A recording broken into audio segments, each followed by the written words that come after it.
Why does the word no feel like a shard of glass in your throat? You are sitting in a room full of people. The air conditioning is humming. The lights are steady, but your internal dashboard is flashing red. Your heart rate is elevated. Your palms are damp. You are smiling, but behind your eyes, there is a scream trapped in static. You are not in a war zone. You are at a family dinner, or a staff meeting, or sitting next to the person you sleep beside. But your body does not know the difference. Your body thinks you are being hunted. Welcome to the malfunction. Welcome to the life of the nice person. Society calls you a saint. Your friends call you reliable. We call you a casualty. You are operating on a corrupted algorithm, one that equates self-betrayal with virtue, one that trades your dignity for a false sense of safety. You believe that if you are small enough, you will not be hit. You believe that if you are useful enough, you will be kept. But look at the balance sheet. Look at the raw data of your existence. You are emotionally bankrupt. You are exhausted.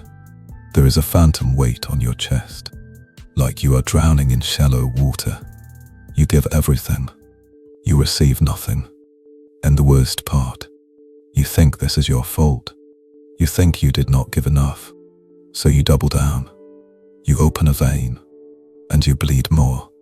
This is not sustainable. This is a slow suicide of the soul. We are here to stop the bleeding. We are here to dismantle the architecture of your suffering.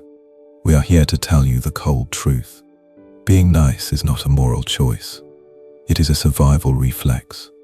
And today, we are going to correct the code. Let us strip away the sentiment. Let us look at the machine. You define yourself as a good person. You tell yourself you help others because you are empathetic, because you are noble. That is a convenient lie. That is a narrative your ego constructed to protect you from the shame of your own submission. Biologically, you are not being kind. You are fawning. This is not personality. This is pathology. Let us examine the hardware deep in your skull. You have a mechanism called the Dorsal Vagal Complex. It is the oldest part of your survival circuitry. It dates back to the reptiles. When a mammal faces a predator, it calculates the odds. If it is stronger, it enters fight mode. If it is faster, it enters flight mode. But if it is trapped and overpowered, it has two choices left: freeze or fawn. Fawning is the strategy of appeasement. It is the strategy of the prey animal that smiles at the wolf. It creates a false intimacy to inhibit the bite. When you are nice to someone who disrespects you, your amygdala has hijacked your executive function. Your logic center shuts down. Your threat detection system screams, danger. Do not antagonize the threat. Make yourself small. Make yourself useful. Be agreeable. This releases a cocktail of cortisol and opioids. The cortisol creates the anxiety, the fear of displeasing them. The opioids numb the pain of your own submission. You are chemically sedated by your own brain to keep you docile, to keep you safe from a threat that does not exist. You are using software designed for a tribal execution to navigate a conversation about where to eat dinner. It is a tragic misallocation of biological resources, but we must validate the machine. You are not weak. You are not broken. You are a high-performance biological unit trapped in a threat loop. You possess elite sensitivity. You possess high-bandwidth empathy. Your mirror neurons are firing at a rate that would burn out a normal human. You are a sentinel. You can detect a shift in the emotional atmosphere before a word is spoken. You can read micro-expressions. You can taste the tension in the air. This is a superpower. It is evolutionary gold. In a hunter-gatherer tribe, you would be the watchman. You would be the shaman. But in the modern world, you have weaponized this sensitivity against yourself. You use your empathy to anticipate the needs of others, so you can avoid their anger. You use your intelligence to calculate their desires, so you can purchase their approval. You are a warrior who has forgotten how to hold the spear, and because you have dropped the spear, you have invited the wolves. Let us analyze the ecosystem. Let us look at the predators. The world is not a Disney movie. The world is a biological hierarchy. It is transcational. It is predatory. It is entropic. When you project niceness into the void, you think you are broadcasting virtue. You are wrong. You are broadcasting vulnerability. You are sending a clear, unencrypted signal on a universal frequency. The signal says, I have no boundaries. I have no defenses. I am a resource to be harvested. And the predators hear you. They can smell the desperation on you. The narcissist, the Machiavellian, the energy vampire. They scan the herd for the ones with their heads down. They scan for the ones who smile too much. They scan for you. They lock onto your hardware. They know that if they give you a single crumb of validation, you will give them a loaf of devotion. They utilize a mechanic called intermittent reinforcement. It is the same algorithm used in slot machines in Las Vegas. Sometimes they smile. Sometimes they bite. You never know which reaction is coming. So you stay glued to the machine, pulling the lever, being nicer, working harder, waiting for the jackpot of love that never comes. This is not a relationship. This is a parasitites. You are the host. They are the parasite. They feed on your energy, your time, your sanity. And what happens to the host? You begin to rot. We do not mean physically. We mean spiritually. The Swiss psychiatrist Carl Jung spoke of the shadow. The shadow is the reservoir where you hide everything you are afraid to show. Your anger, your aggression, your selfishness, your power. The nice person represses the shadow. You shove your anger into the basement. You lock the door. But the shadow does not die. It grows. It mutates in the dark. It turns into bitterness. It turns into passive aggression. It turns into a silent rage that eats your stomach lining. Friedrich Nietzsche warned of this. He called it slave morality. The belief that weakness is a virtue. The belief that being harmless makes you holy. It does not. If you are harmless, you are not virtuous. You are just harmless. A rabbit is not virtuous because it does not eat the wolf. The rabbit is simply weak. To be virtuous, you must be dangerous. And you must keep that danger under voluntary control. That is the definition of meekness. Meekness is not weakness. Meekness is power held in reserve. You have no power. You have only submission. You are living in a state of perspecticide. The death of your perspective. You no longer know what you want. You only know what they want. You have become an on-player character in your own video game. We must pivot. We must shatter the illusion. The time for comfort is over. We are going to hurt your feelings to save your life. Here is the ugly truth. Being nice is a form of manipulation. It is a covert contract. You are signing a contract in your head that the other person never saw. The contract says, I will bury my needs. I will never disagree with you. I will never cause friction. And in return, you must protect me. You must validate me. And you must never leave me. And when they break this contract they never signed, you feel betrayed. You feel like the victim. But you are not the victim. You are the architect of your own cage. You are nice because you are cowardly. You are nice because you are terrified of conflict.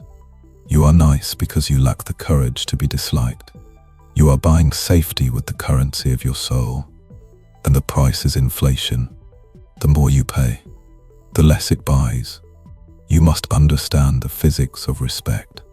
Respect is not given to those who yield. Respect is given to those who stand. Think of a wall. If you lean against a wall and it moves, you do not trust the wall. You fall.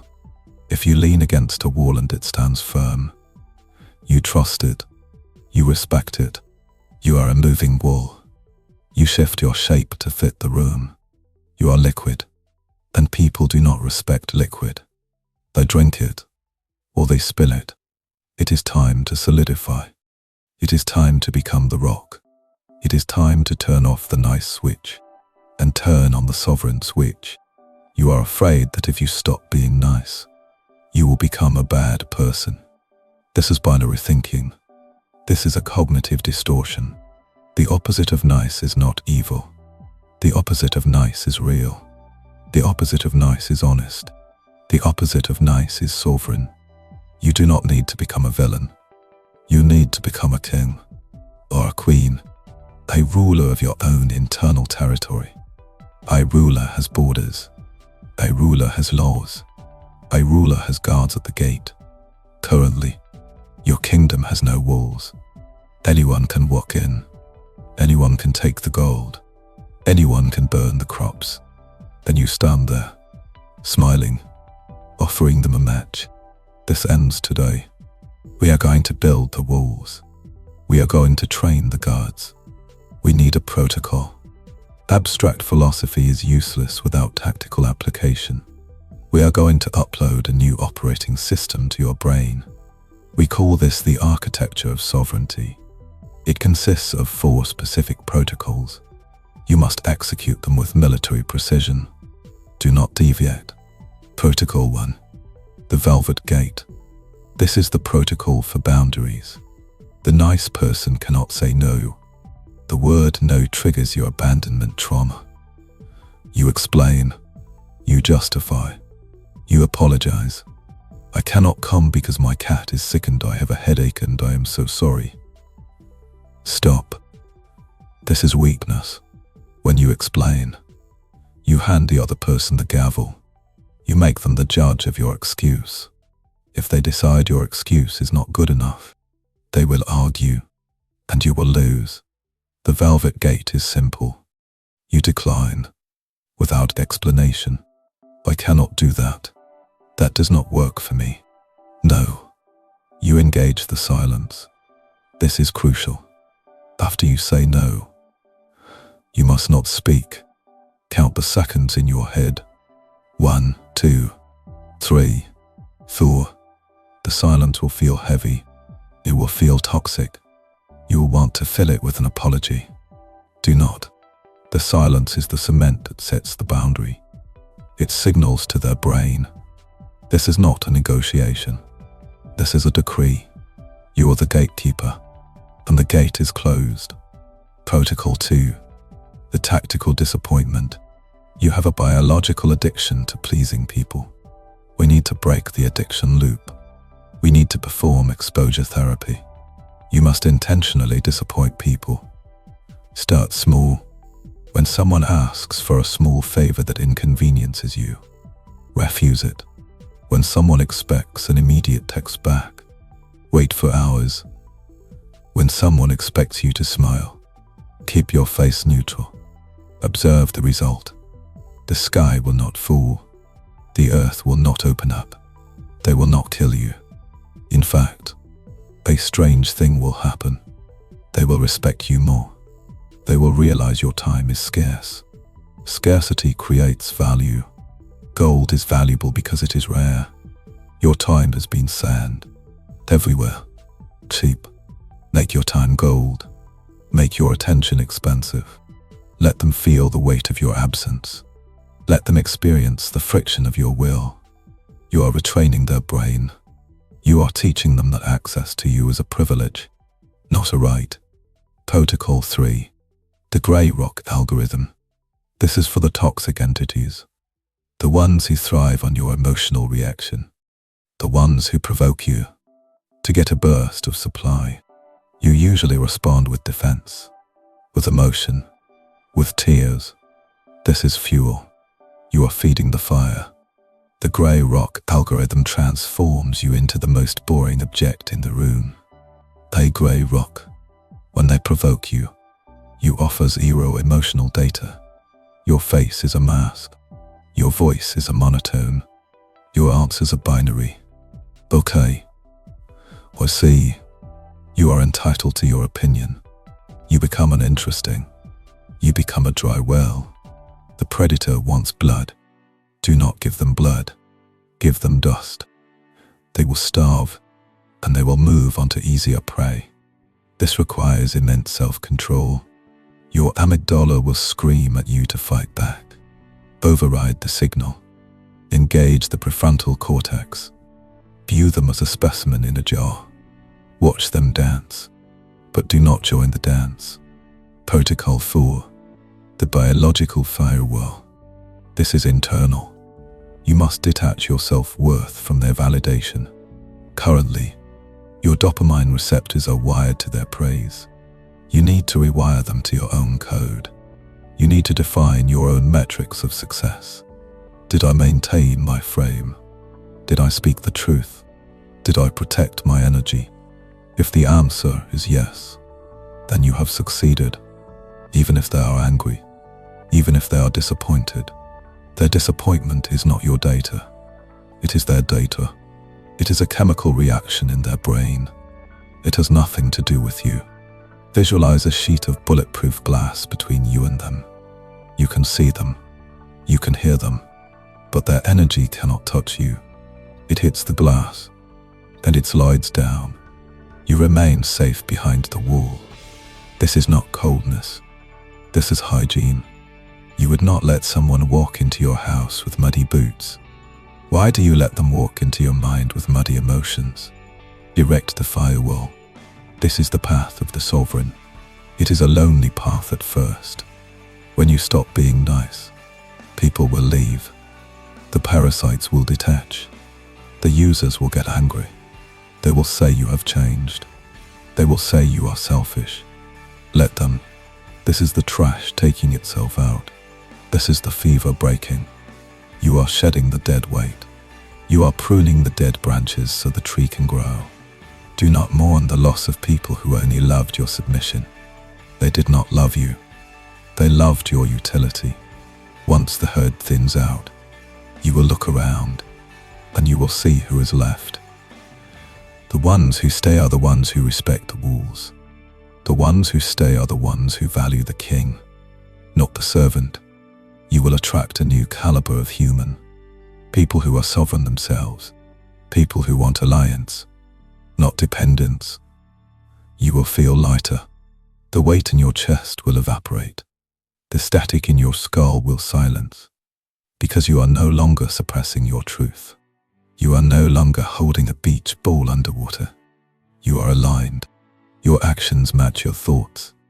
Your outside matches your inside. This is the definition of integrity, and it is the only path to peace. You have spent your life apologizing for your existence. You have spent your life shrinking to fit into rooms that were too small for you. Stand up. Expand. Take up space. Cast a shadow. Do not be nice. Be kind. Kindness is a choice made from power. Niceness is a compulsion born from fear. Be dangerous and be disciplined. Be the one who can destroy, but chooses to build. That is the only virtue that matters. The era of the victim is over. The era of the architect has begun. Build your fortress. Guard your gate. And never again apologize for the lock on the door. We are Mind Ministry, and we are watching.